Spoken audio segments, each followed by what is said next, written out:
Hi, good evening. Alia, thank you for taking the time to speak to me today. Can you start by telling us a little bit about yourself and your journey as an athlete? Okay. First of all, my full name is Alia Sazana Azahari, and I was born in Terengganu. And I start my career, my shooting career from Terengganu Shooting Association. And I am a Malaysian national pistol shooter. Alright. How long have you been training as a shooter? Overall, as a shooter myself, it's been 18 years of my life. 18 years. Yes, 18 years. Oh, there's a very long time frame for us. Yeah. And what has been your biggest accomplishment as an athlete so far? My biggest accomplishment is the bronze medal at the 2018 Commonwealth Games in Gold Coast. So for the 25-meter pistol events, I managed to win. I bagged the bronze medal in that competition. Yeah. All right. Thank you. Can you walk us through your training regimens for 2024 Olympic qualifiers? My training regimens. Usually, I follow the program that has been set up for me. But at the same time, I also mix it up a little bit with my own routine. For example, that since January, I've been waking up around 4 o'clock in the morning, so that I have a little bit more time to prepare myself. I would say that I like to take things very slow and steady, more like chill, take my time of doing everything. So 4 o'clock in the morning, first thing I do is of course, do a little bit of breathing exercise, because after waking up, we feel like a little bit like, I don't know, I'm guessing the oxygen's not enough when I was sleeping. Okay. And I started off with about 500 ml water, and then I went to the toilet, clean myself up, and then still continuing drinking more water, and then I start to cook my own oats because I have a little bit of my own diet going on. And after everything's done, I get all my bags ready for training. Around 6:30, I go down for the main breakfast and finish my breakfast around for like 1 hour.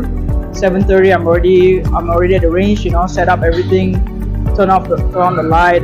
Since I'm the first one at the range, so I might as well get everything going until 8:30 when the armory is open. So I have the time to chill, do a bit of warming up, do a little bit of self-reflection. I like to do self-reflection in the empty range because it felt a lot better when you are the first one at the range and you sit there, you visualize what you want to do, you visualize your preparation, you visualize how the day's going to be. Take a bit, like 5 to 10 minutes writing my book about my feelings during that day, if there anything, for example, every single thing, if my breakfast was okay or was it not okay, my dream was okay or had a good sleep, so I count everything. So it's basically, I keep my life in check. I have my journal, my shooting journal. I want to see that if my mood's okay that day, how is my shooting? If my mood is bad that day, and maybe my shooting is going to be a bit different. So in a way, that is to analyze my shooting records, daily records. Yeah. That's amazing. So what were some of the challenges you faced during your training? I would say that, for example, yesterday I shot very well. Somehow today, what happened? Everything was fine. The routine was the same, but somehow something was off, and you have no idea what. So when that happens, what we can do is that sit down, analyze again, read the book, what's going on yesterday, what's different today, and maybe the night before I eat something different, making me feel a little bit bad or something. But I would say that finding out the solution for the problem, it might be a little bit challenging sometimes, because if you don't know what's going on. Okay, that's good. Every one of us is very interested about Olympics because that is our dream. And how close did you come to qualifying for 2024 Olympics? 2024, I would say that is the most challenging one for me so far. In Korea, I was about 2 to 3 points off from the finals. I knew that if I get to the finals, I will definitely get something out of it, because my finals is I would say that my comfort area. I performed well in the finals. When I was in Korea last year, I was shooting 581. To be in the finals was like 583. So I missed out by 2 points, and it was a bit frustrating. So I would say that the near miss is definitely a huge frustration. We understand what you feels. Yep. Then how do you feel when you found out that you might not be or wouldn't be competing? At first, when I found out that if any competition that I won't be participating, I will definitely gonna have a sit down with a coach and with the management to ask mostly like why and okay, so what can I do, and is there any way that we can go through that, we can find a way that beneficial for every single one of us. So for me, anything we just have to discuss. I mean, the main solution is definitely communication between every single parties, proper channels, and that's the best way for us to learn about what's going on and learn about what to do.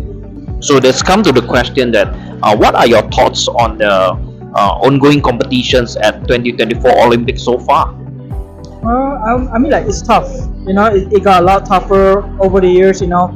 And we have no idea what happened, but the challenges like just went up just like that. Previously, with my performance at the moment, you can get to the Olympics just like that. However, the young bloods, even with the senior shooters, everybody has been up their games like a lot. I'm guessing that during the COVID, everybody's like find a self-reflection, visualize, and everybody got stronger after that. Yeah, I would say that 2024 qualification is very tough competition too. Are there any takeaways from this experience that you will use for future competitions? Yeah, every single competition is a learning process for me. Every competition, there is always something new for me to learn, or something new for me to take from that. Sometimes shooting for the past 18 years and then 12 years in the national team. The first year in the national team, I was in a different level, so I was learning something new, and then over the years I got up to the next level. So every single level, there's always challenges, there's always learning opportunities. So to me, every single competition, I write down whatever it is that's happening and how can I learn from that. Like, I will find out the problem. I ask myself some questions regarding the problem, and I will find a solution as well, either myself or with the sports science team, or with the coaches, the federation, whatever it is. I will always discuss my team. I believe as an athlete, you want to look ahead as well. Definitely the Olympics. I mean, like, I've been to the SEA Games, I've won the SEA Games. I've been to the Commonwealth Games, I won the Commonwealth Games. I've been to the Asian Games, I haven't won it yet, so I definitely want to win some medals at the Asian Games. I haven't been to the Olympics, so I really want to compete in the Olympics and also win the medal. So from now on, whatever I do is definitely towards in qualifying for the Olympics and also winning the medals at the Olympics. Do you also plan to compete in 2028 Olympics? Definitely. That's great. So let's understand that how will this experience influence your training moving forward? It's definitely a fuel for my fire. Like every single failure that I face is like definitely a kick in the butt. Like if I fall down, I would definitely tell myself to get back up and ask myself that, do you even remember why you even started? Do you remember the first day that you tell yourself, what do you want to do? Do you remember the first time when I compete at the Subang competition? I saw my seniors, Viviana Ng, Jocelyn Chia, all the champions in the national team, and I told myself that one day I'm gonna be with them. I will go level by level. One day I'm gonna be with them, and then one day I'm gonna beat them. One day I'm gonna go to this competition, and I did. And then I asked myself I give myself another goal. So it started with one day I'm gonna be among the junior national team, and then once I achieve that, I go with one day I'm gonna beat them. Okay, I've done that. So one day I'm gonna be in the national team. So I've done that. So on. So every single thing that I told myself, so that is the fuel for my fire. That no matter what, I will find a way to get what I want, because I'm not gonna stop until I get what I want. Definitely we can feel that. So one last, I think is the best question that I will ask. What advice would you give to aspiring athletes who might face a similar setback as yours? keep moving forward. You know, it's just another day, but you can't turn back time. You keep moving forward. If you have a bad day today, doesn't mean that you have a bad day tomorrow. If you have a bad day today, so you learn yourself that, okay, what am I gonna do tomorrow? If you have a bad competition, and you after that you tell yourself that I'm not gonna repeat the same thing.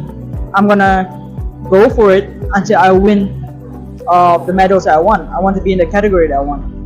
So to me, not giving up is definitely the main thing that you have to keep your mind to it. The mindset is that not giving up, definitely discipline, and trust yourself. If you don't trust yourself, how do you expect people will trust you?